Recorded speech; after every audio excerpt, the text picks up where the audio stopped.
What's up guys, Rampage here, bringing you another Pokemon Wi-Fi battle, and this is against the Noobish Pro from Abras-Asylum chat, and it was a really kind of fun battle. Not kind of fun, it was a fun battle.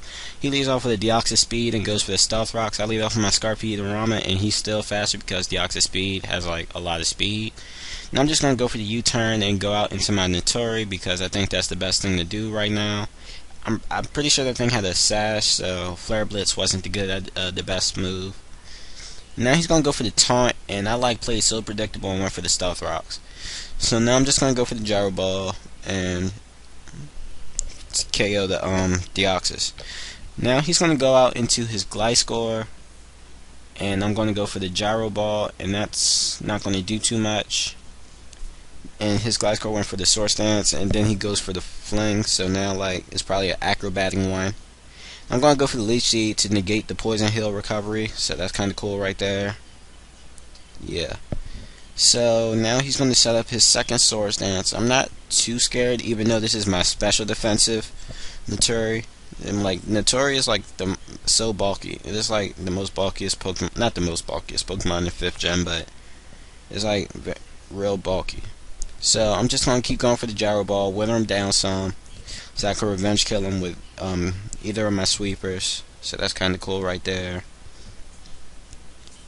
And now he's gonna go for the acrobat and finish me off and get hurt by the Steel Thorns, which is cool. And then he gets his Poison Hill. So now I'm going to go out into my Heateruma to Flare Blitz him and finish him off. So that's kind of cool right there as well.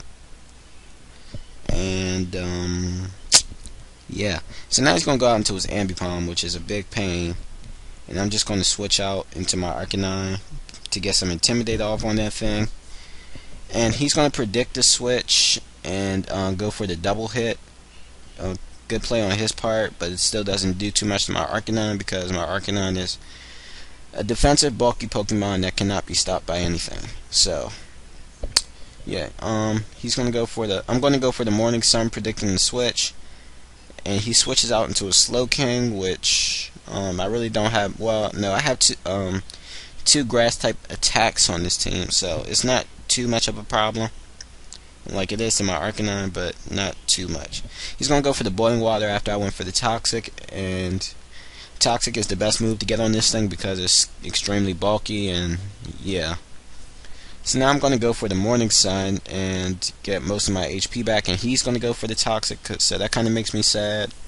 The only reason I stayed in is because I really didn't want anything else on my team to get Toxic, but that might have been a big misplay because Arcanine would have seriously helped me throughout the rest of this game. So yeah, I'm just going to go into Flamethrower because I really need Arcanine to make sure that this thing doesn't heal up, like, not heal up, like, I just need to fodder something, and Arcanine is the best thing because I don't want anything else to get Toxic. So it's kind of sad, but I have to let the most beastly Pokemon named Arcanine die. So, but he did good this game. I mean, not this game. Well, not this game, but he did good, sort of, Toxicking the Slowking. So now I can just go out to my Alakazam and go for the Energy Ball, and he's predicting the Shadow Ball and goes into his Ambipom, but I go for the Energy Ball. And that does not KO it, which surprises me because I have a Life Orb on this thing. So yeah, he's gonna go for the Fake Out, and I knew it was coming, but I knew the Life Orb recoil would KO him, so I actually stayed in. But I did not think Fake Out would do that much, so that was a misplay right there.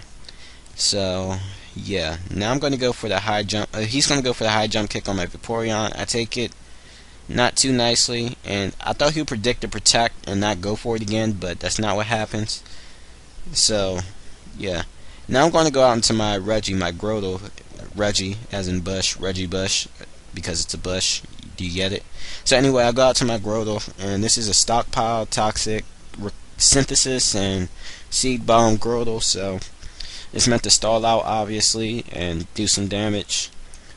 And this Slowking's just going to try and slack off, but the Seed Bomb and Poison, it's not going to be getting too much HP back, so that's pretty good. So I basically stopped this Slowking really because it's not doing anything. And he's just going to go for the Ice Beam. That's not going to do a lot either because my Grotle has a stockpile up plus the Evolution Stone. So yeah. Now he's gonna go out into his Gyarados, and I didn't know what type of Gyarados this would be at first, but this is actually a bulky Gyarados, and he goes for the taunt, so I can't toxic it.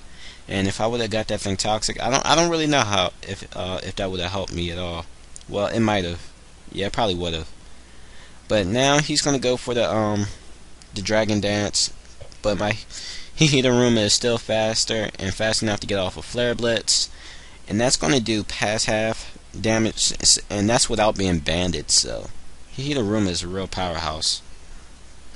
And now I'm just gonna go back out into my Grotle, and he's gonna go for the taunt again. I probably should have went out to my Alakazam, but I did not. Later on, I find out that my Alakazam is actually faster than this Gyarados, and if I knew that, I would have went out to my Alakazam. But yeah, because if I would have did that, I probably could have won the game. So yeah. Now I'm going to go out into my Alakazam, go for the Psychic. That's where I find out I'm faster, but it's too late now because now he can just revenge kill me with his Kajondo. So that's a good game. The Noobish Pro. Hope to battle you again sometime. Peace out.